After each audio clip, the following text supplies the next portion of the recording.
Case కొట్టేసింది దాని మీద. ఎమ్మెల్యే అంటే రాజకీయం కదా అండి. మరి అప్పుడు ఎమ్మెల్యే రాసిన లేఖ ఆధారంగా జగన్ మీద విచారణకి ఎట్లా ఆదేశించారు సిబిఐ విచారణకి?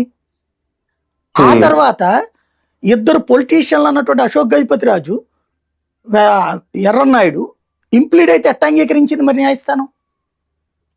మరి ఇక్కడ ఎమ్మెల్యే తప్పు అన్నప్పుడు అప్పుడు ఎమ్మెల్యేలే కదా వీళ్ళందరూ కూడా దాంట్లో.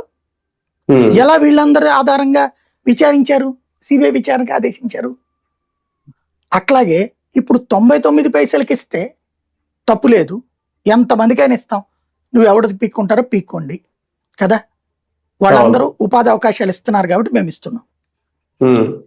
జగన్ సంస్థలో పెట్టుబడులు పెట్టినటువంటి వాళ్ళు అక్కడ ఇండస్ట్రీసే కదా పెట్టింది, ఆ ఇండస్ట్రీస్ లో సదుపాయాలే కదా రాజశేఖర్ డోకే చేసింది. ఆ డబ్బులు ఏమన్నా వాళ్ళు మేము లంచం ఇచ్చామని చెప్పారా?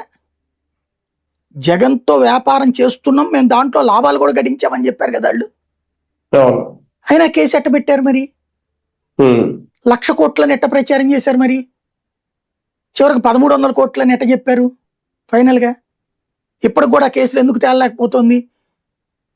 కంప్లైంట్ ఎవడూ లేకుండా కేసు నడిచింది అక్కడ. అట్లాగే ఇక్కడైనా సరే సేమ్ అనమాట.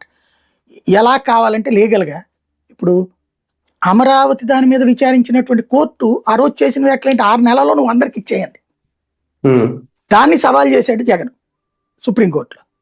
6 నెలల్లో అందరికి ప్లాట్లు ఇచ్చేయాలి, అమరావతి పూర్తి చేసేయాలని హైకోర్టు ఆదేశించింది కదా ఆంధ్రప్రదేశ్లో.